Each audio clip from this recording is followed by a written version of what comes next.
Berani, karakter penting bagi pertumbuhan dan perubahan hidup. Berani adalah satu langkah pertama yang perlu kita miliki untuk berubah dan bertumbuh. Saat kita ingin memulai sesuatu baru, kita perlu berani keluar dari zona nyaman.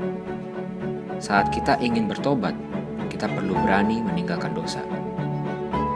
Saat kita ingin hidup benar, kita perlu berani melakukan kehendak Tuhan tanpa kompromi.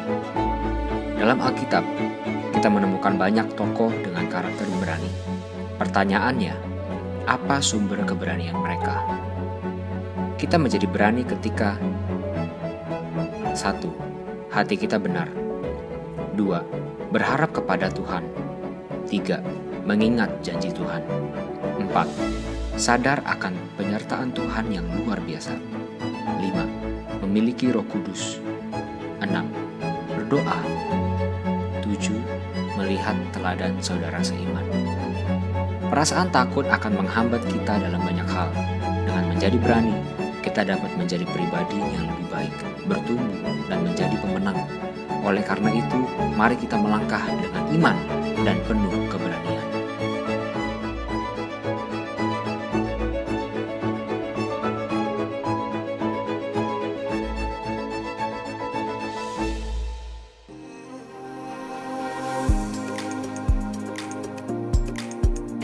Selamat pagi saudara-saudari, selamat datang di Kebaktian Online GKDI Jakarta.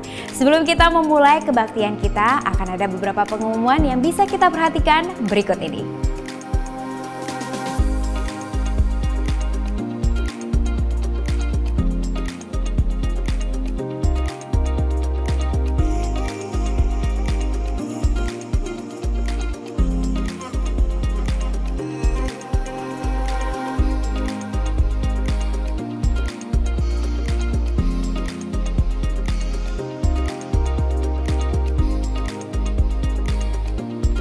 Sebentar lagi kita akan memulai kebaktian online kita. Mari kita mempersiapkan hati untuk memuji dan menyembah Tuhan.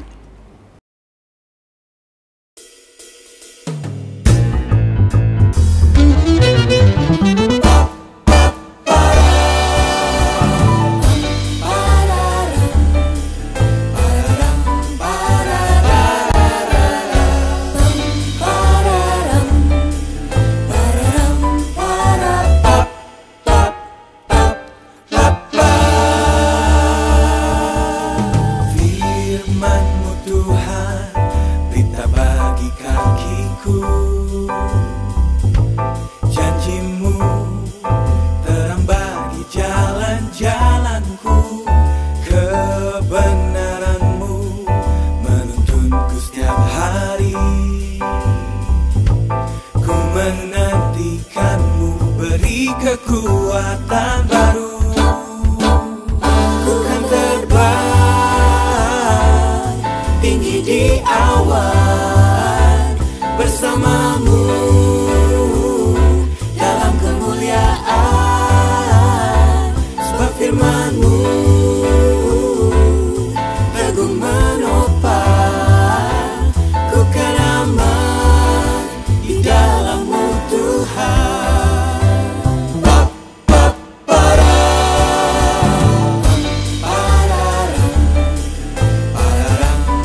Puji-Hu Tuhan, Nusantara Kau layakkan. Syukur-Hu Tuhan, nyata sungguh janji-Mu. Oh Tuhan, biarlah api ini terus berkobar. Mataku telah melihat kemuliaan.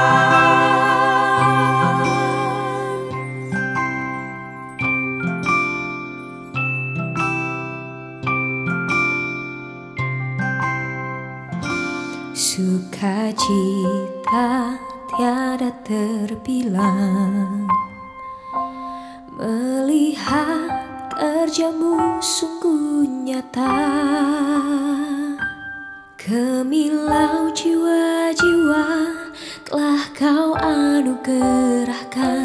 Mataku telah melihat kemuliaan. Waktu berjalan tanpa terasa, air mata keringat bercucuran. Tapi kuasa-Mu nyata, janji-Mu Kau genapkan. Mataku telah melihat kemuliaan. Puji-Hu Tuhan, Nusantara Kau layakkan. Syukur-Hu Tuhan, nyata sungguh janji-Mu. Oh Tuhan, biarlah api ini terus berkobar. Mataku telah melihat kemuliaan.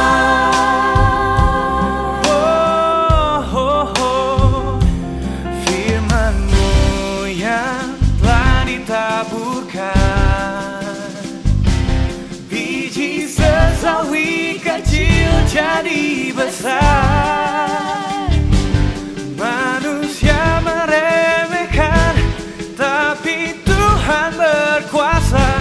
Mataku telah melihat kemuliaan.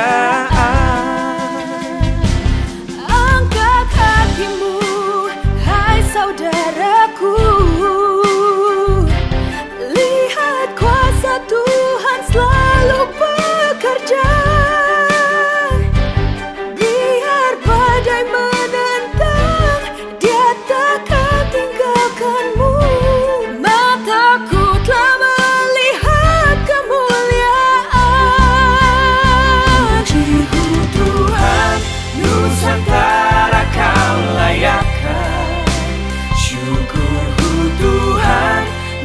sungguh janjimu, janjimu. Oh Tuhan, biarlah api ini terus berkobar. Mataku telah melihat kemuliaan.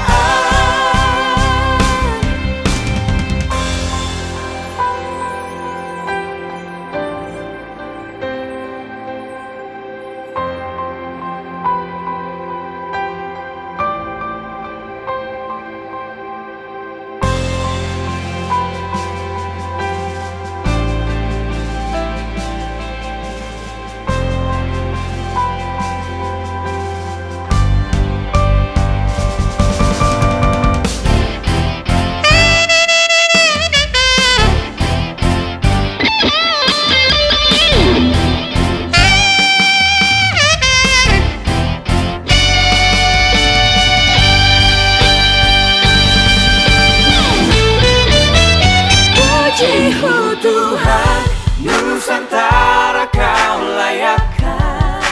Syukurku Tuhan, nyata sungguh janjimu.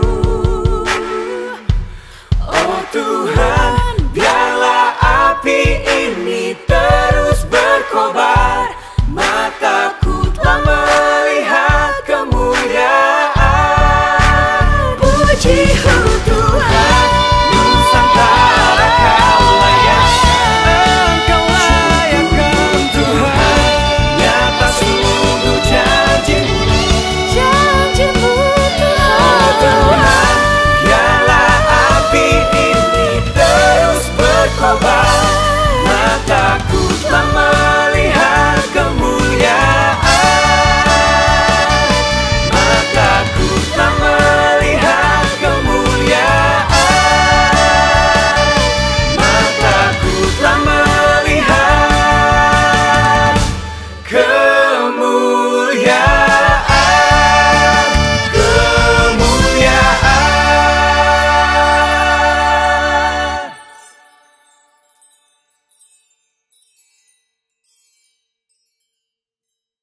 Selamat pagi, brothers sisters, Bapak Ibu, Saudara sekalian.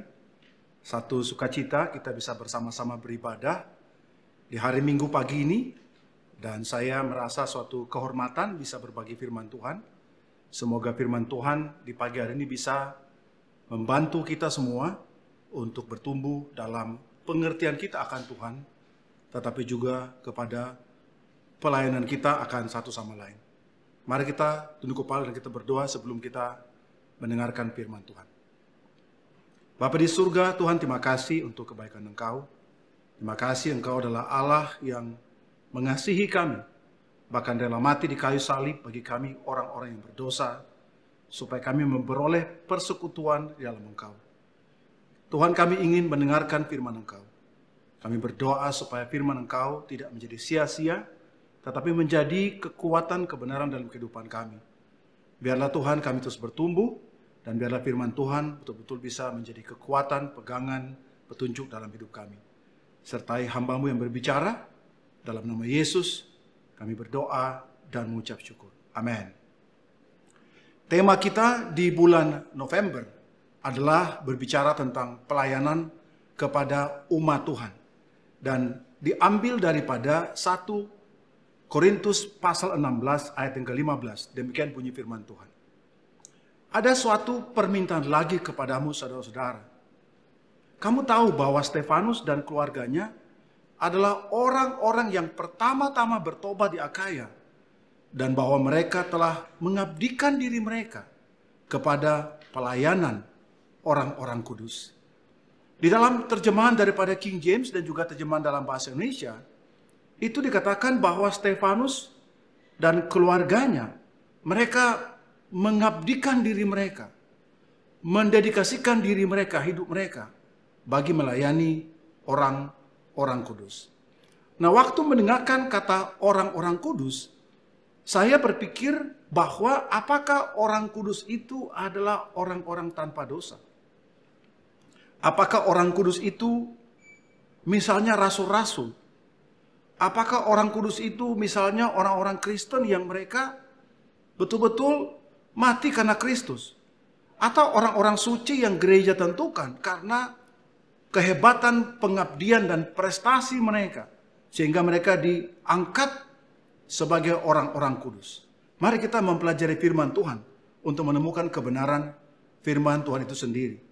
Dalam 1 Korintus 1 ayat 1-3 dikatakan dari Paulus yang oleh kehendak Allah dipanggil menjadi rasul Kristus Yesus, dan dari Sostenes saudara kita, kepada jemaat Allah di Korintus, yaitu mereka yang dikuduskan dalam Kristus Yesus dan yang dipanggil menjadi orang-orang kudus, dengan semua orang di segala tempat yang berseru kepada nama Tuhan kita Yesus Kristus, yaitu Tuhan mereka dan Tuhan kita. Apa yang menarik daripada surat Paulus ini dalam penyapaan dia kepada jemaat di Korintus, Paulus menyapa jemaat di Korintus dan berkata bahwa mereka itu dikuduskan dalam Kristus Yesus dan dipanggil menjadi orang-orang kudus. Nah, saya waktu membaca ini saya membayangkan bahwa mungkin surat Paulus kepada jemaat Korintus akan berisi kata-kata pujian karena jemaatnya luar biasa. Akan berisi cerita tentang kehebatan iman daripada orang-orang di dalamnya.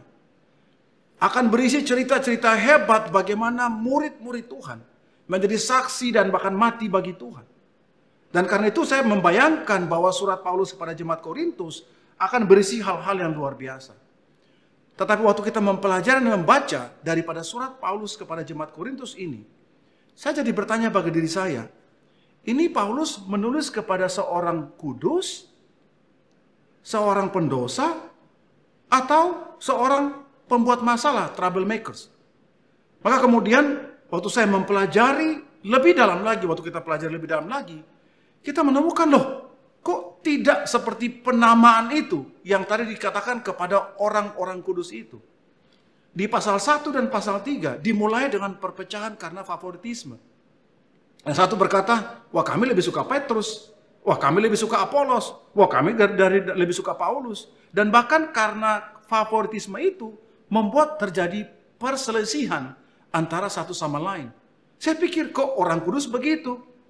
Ada lagi di pasal yang 1 dan keempat, itu berisi beberapa contoh karakter yang buruk. Di mana orang yang lebih berpengetahuan, merasa lebih berhikmat dan akibatnya menjadi sombong karena itu. Pasal 5, pasal 6 berbicara tentang dosa percabulan. Pasal 6 juga menceritakan bagaimana ada sesama murid Tuhan. Mereka berselisih paham. Dan kemudian karena perselisihan itu dibawa ke pengadilan. Makanya Paulus bilang, emang bagaimana orang di luar bisa menghakimi orang di dalam Tuhan? Pasal ke-7 bicara tentang perkawinan. Bagaimana orang itu menikah supaya menghindari dosa. Pasal 8 bicara tentang orang yang lemah keyakinan karena masalah makanan. Dan bagaimana orang yang merasa lebih mengerti jadi menghakimi orang yang lemah keyakinan karena faktor-faktor makanan. Pasal 9 ada orang mempertanyakan kerasulan Paulus. Bahkan mempertanyakan penggunaan uang daripada Paulus. Pasal 10 Paulus mengingatkan mereka menggunakan contoh kejatuhan bangsa Israel. Kalau kamu berpikir kamu itu kuat, hati-hati kamu akan jatuh. Pasal 11 bicara tentang pengaturan wanita dalam ibadah.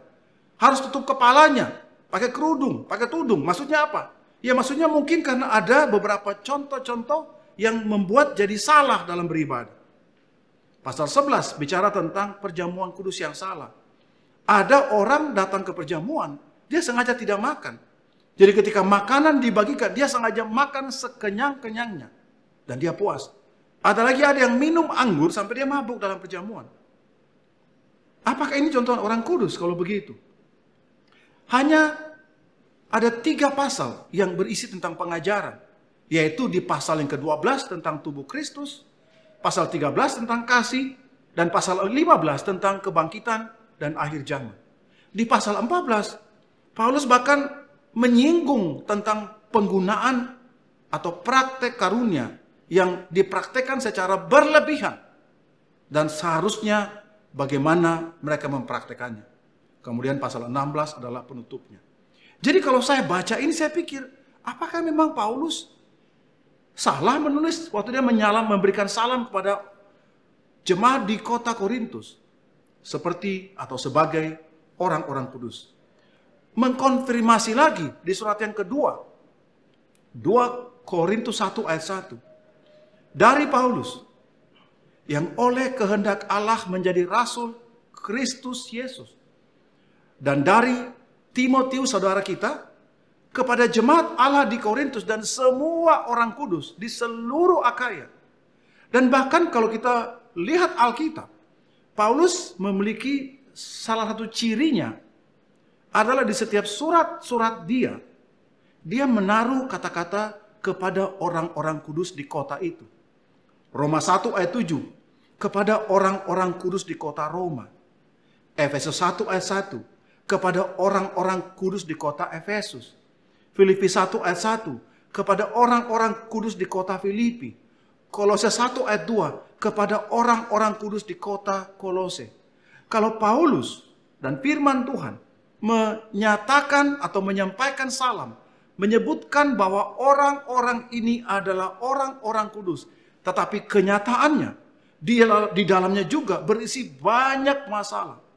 Jemaat yang struggles, jemaat yang lemah imannya, jemaat yang bergumul. Bisakah kita membayangkan bahwa yang dimaksudkan dengan orang kudus adalah orang sempurna, orang yang kuat, orang tanpa kelemahan?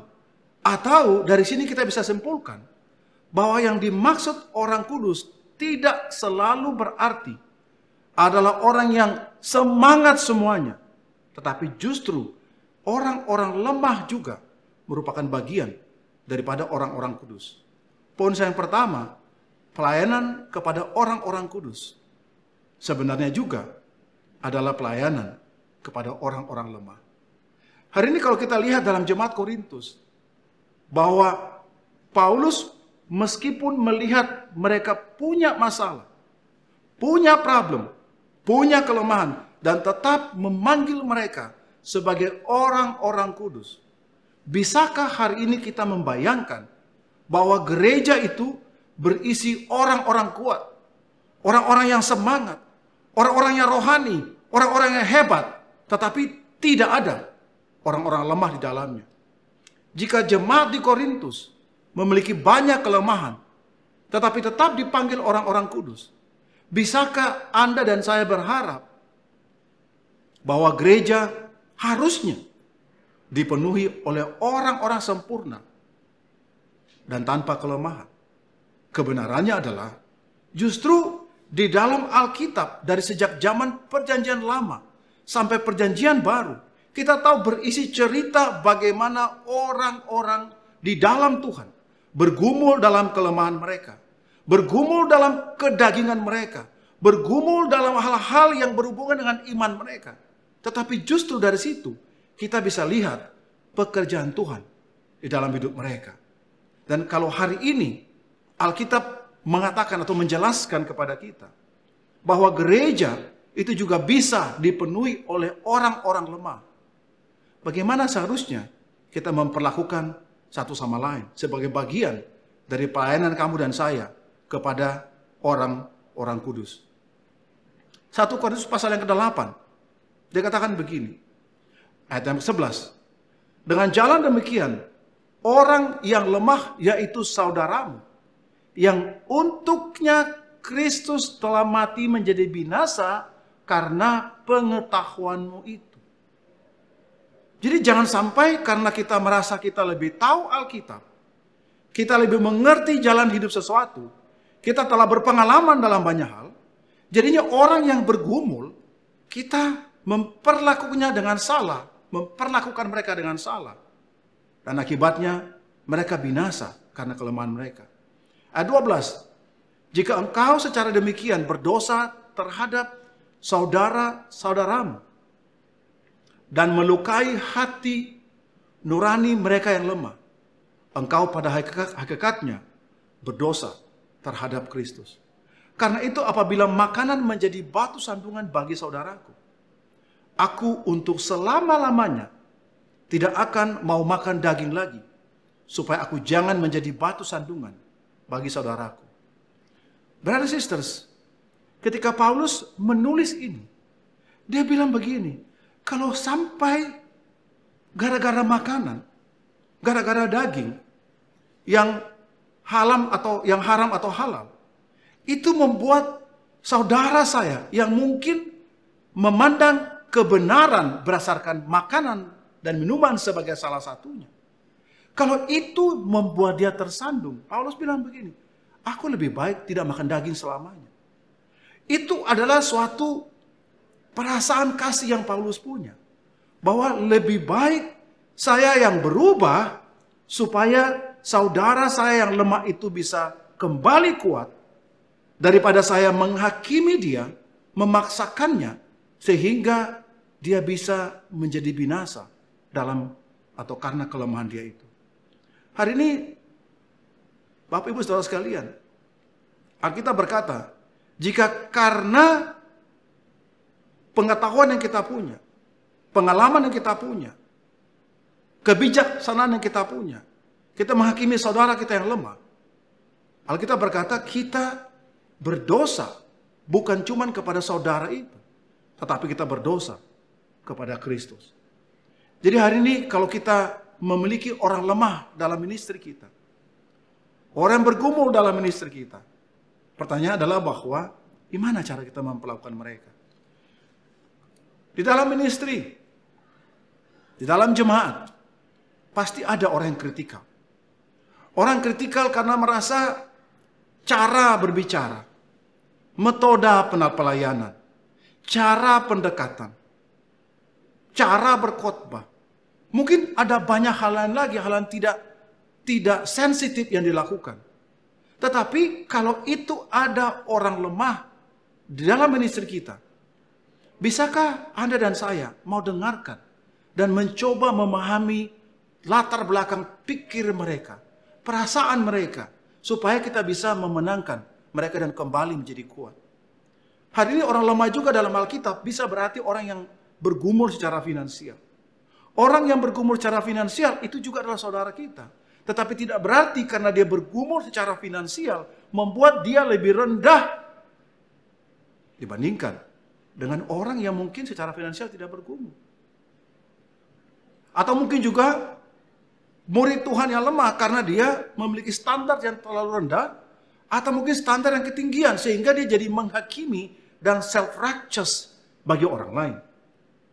Ada lagi mungkin punya sikap hati, attitude yang kurang bagus satu sama lain.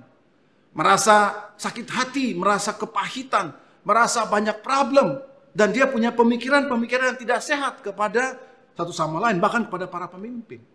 Kalau ada orang seperti begitu, kita tegur mereka, kita keluarkan mereka, atau kita mendengarkan mereka dan membantu mereka. Minta maaf kalau memang itu yang mereka real bagi dirinya. Ya minta maaf saja. Daripada kita menunjukkan saya pendeta, saya pemimpin, saya yang lebih tahu Alkitab. Supaya kemudian kita mau menunjukkan bahwa kita lebih baik, lebih benar, lebih bijak dibandingkan dengan mereka. Orang lemah juga bisa berisi orang yang punya problem dalam pernikahan. Ketika orang punya problem dalam pernikahan, bisa kita berkata, apaan sih orang itu? Sudah jadi murid kok masih aja punya masalah dalam pernikahan. Padahal memang begitu realitanya. Ada orang yang mungkin sudah lama sudah menjadi orang tua yang lama, anak sudah remaja, mungkin sudah dewasa, tapi masih punya problem dalam hal membesarkan anak. Dan kita bisa bilang bahwa masa murid Tuhan kok nggak bisa besarin anak dengan baik? Kan begitu banyak dalam Alkitab. Orang lemah bisa apa aja, brothers and sisters. Pertanyaannya adalah bahwa apakah kita memperlakukan mereka sebagaimana seharusnya. Roma 14 ayat 1 sampai 1. Terimalah orang yang lemah imannya tanpa mempercakapkan pendapat.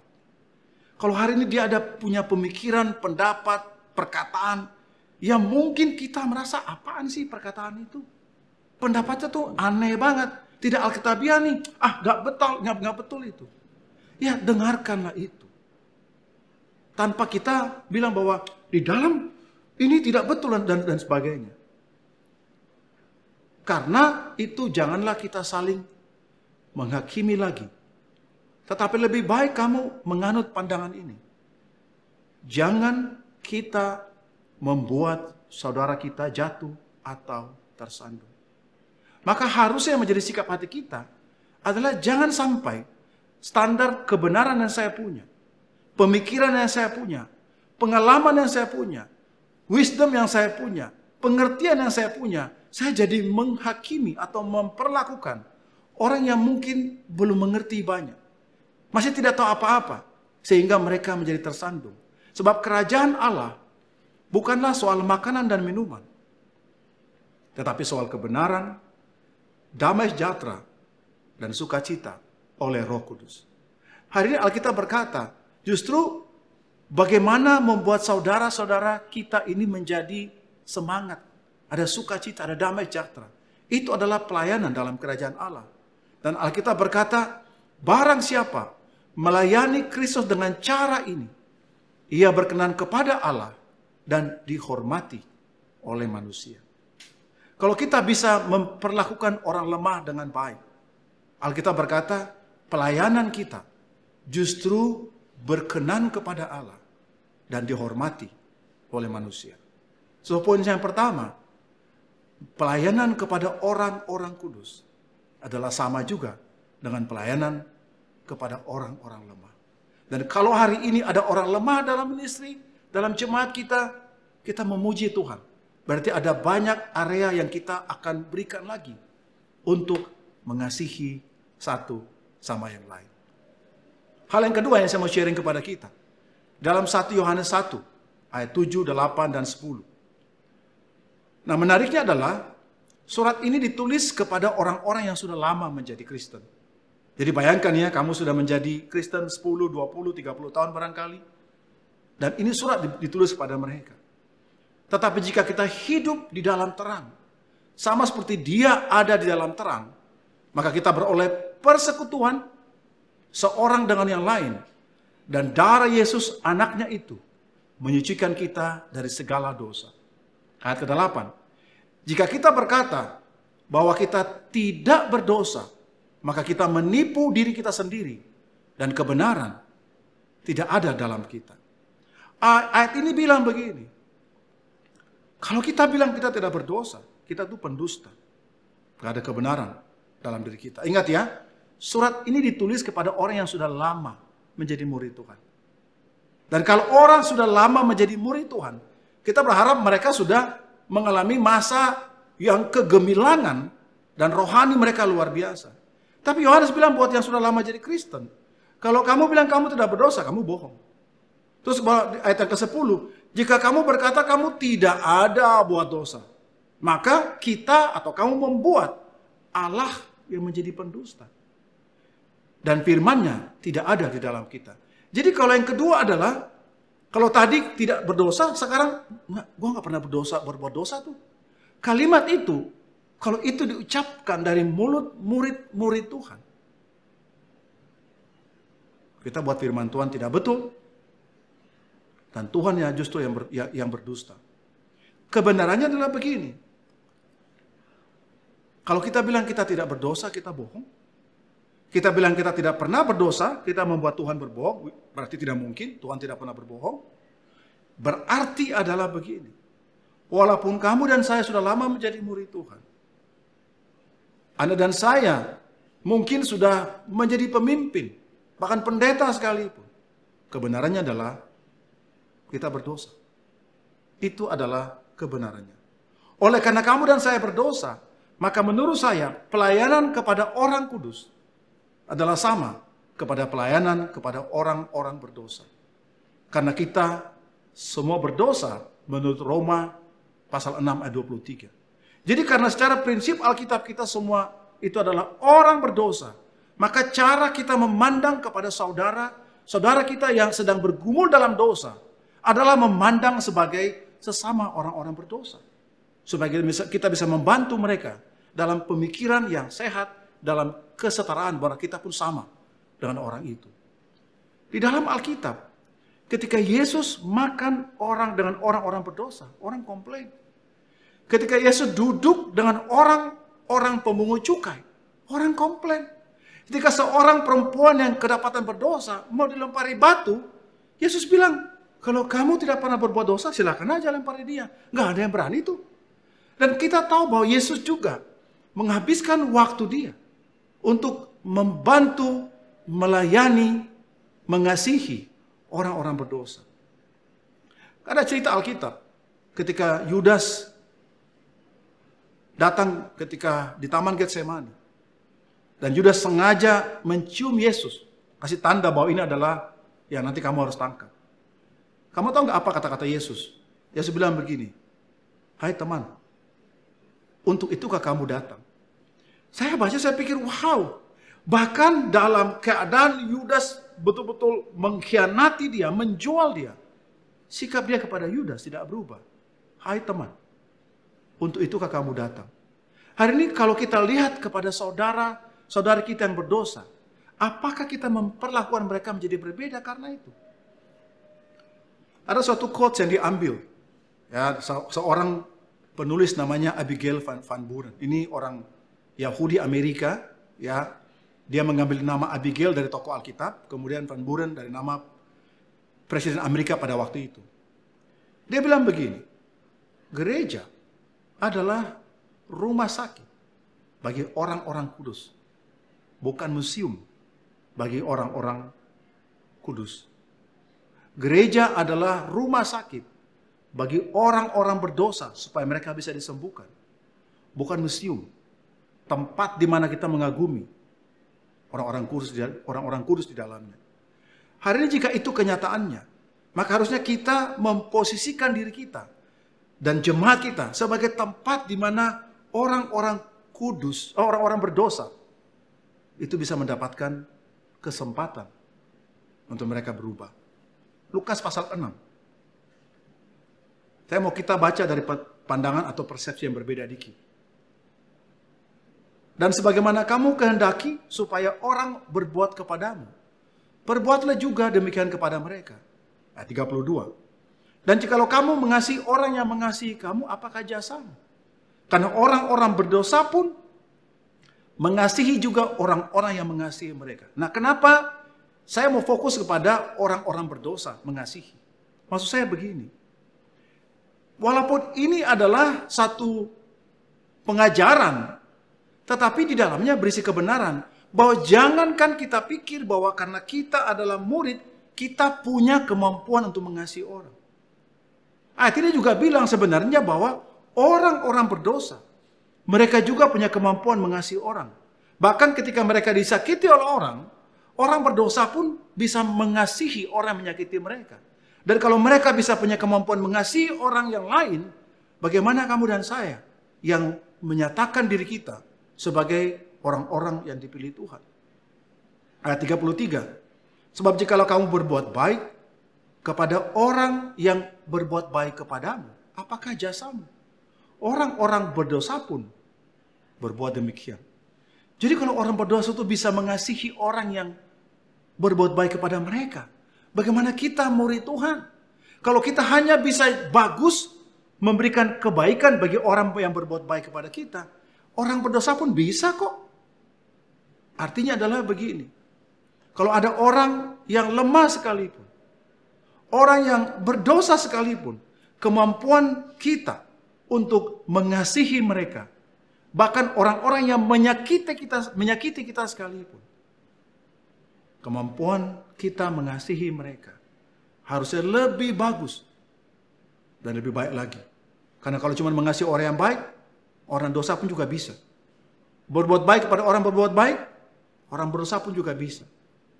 So hari ini apakah kita tahu memperlakukan saudara-saudari kita yang mungkin sedang bergumul dalam dosa mereka?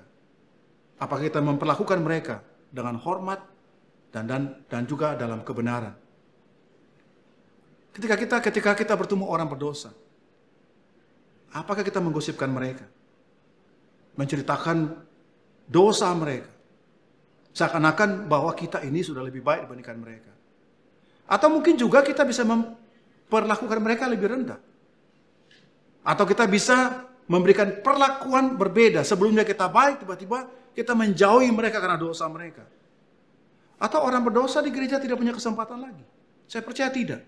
Saya percaya kalau itu kebenarannya, hari ini orang seperti Nabi Nuh tidak punya kesempatan karena dia pemabuk. Orang seperti Abraham pernah berbohong. Ishak juga pernah berbohong. Orang seperti Gideon yang penakut.